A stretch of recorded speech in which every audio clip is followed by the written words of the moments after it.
Good morning, everybody. It is Friday, June 23rd. My name is Alan, and I want to welcome you to my Spiritual Growth Through Recovery podcast. The purpose of these videos is to grow my spirituality by following the AA program of recovery. I'm no expert in AA or spirituality or recovery. I'm just trying to live life on life's terms and do it sober.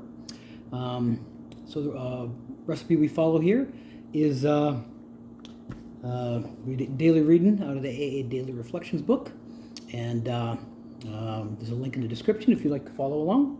And then I'll just share my take on what I got from the reading as well as some other topic. All right? Long week. This has been a rough week. All right, so the topic today is going to be trust in others and expectations.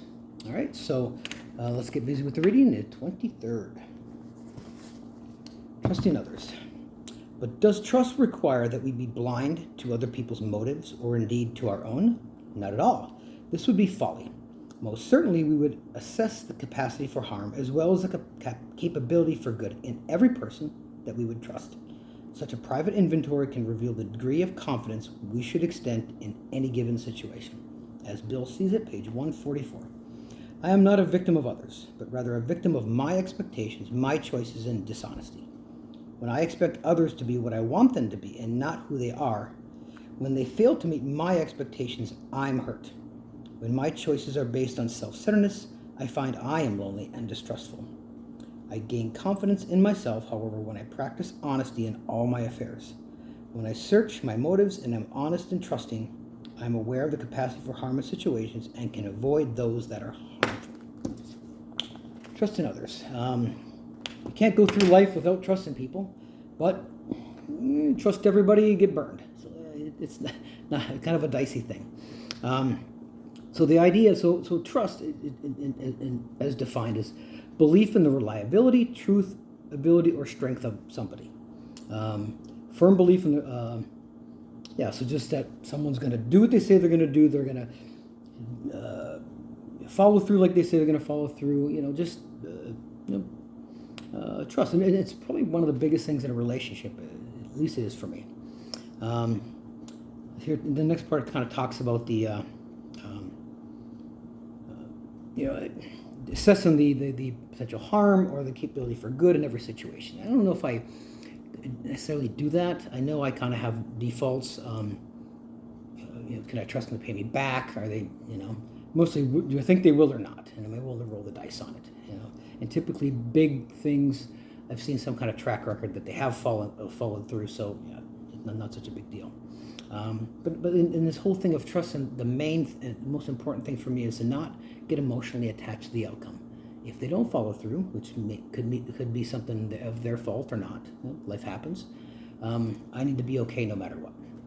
I'm not a victim of others, but a victim of my expectations, choices, and dishonesty. It always comes back to me, right? Light is shined back on me. And so we're not victims from the outside world. Once we know better, then there's no excuses for us to kind of, and I'm not sure if we're quite victims. Until I know better, maybe I'm a victim. I'm not sure what to think of that. I really like this part. When I expect others to be what I want them to be and not who they are, when they fail to meet my expectations, I'm hurt. It's so easy to blame somebody else. You did this, or you didn't do that. But really, it comes back to me. When my choices are based on self-centeredness, I find I am lonely and distrustful. Too much of me equals loneliness, and I act out in distrustful ways. And ultimately, healthy expectations equals a healthy Alan. All right? And so this whole idea of expectations, it just seems like a good segue into this topic. So I really was trying to dig into expectations. And in this case, I kind of dug into how it affects in recovery, because that's really what impacts me here. So expectations are a strong belief that something will happen, or it happen in the future. We expect this. Yes, that's supposed to happen. Why do we have these expectations? Well, they motivate us, push ourselves to grow, right? We expect to pass a test. We expect to meet a certain weight. It helps us prepare for the future, right? If you expect my significant other to go to work, get a paycheck, right? Reasonable expectations.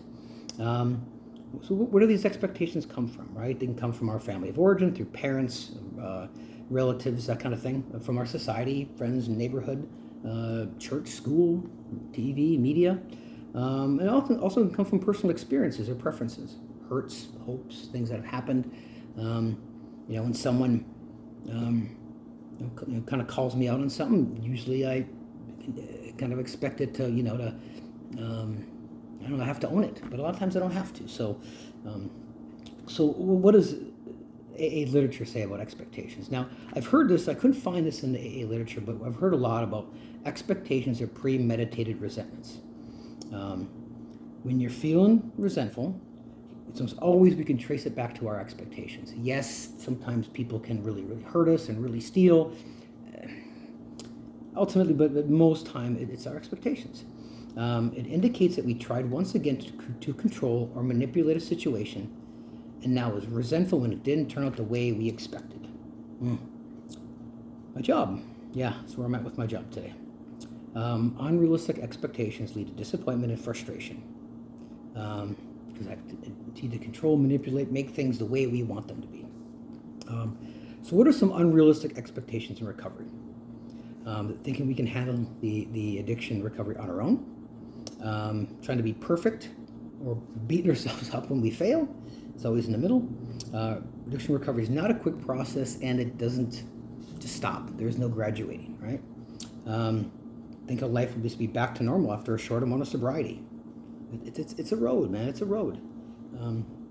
Thinking addiction recovery will instantly solve other problems. A lot of times, those problems are revealed, right? So, expecting loved ones to suddenly regain trust, and because rebuilding damage takes time. So those are unrealistic expectations. So these unrealistic expectations can cause us to get all, messed up inside, right? Because a lot of times expectations are unstated; they're just assumed, either based on a past pattern or based on our experiences or whatever. And we've all done it. Like, well, I got upset because you didn't do this. Well, I didn't know you wanted me to do that. That happens a lot, right? When we set ourselves up for disappointment, we put unnecessary pressure on ourselves.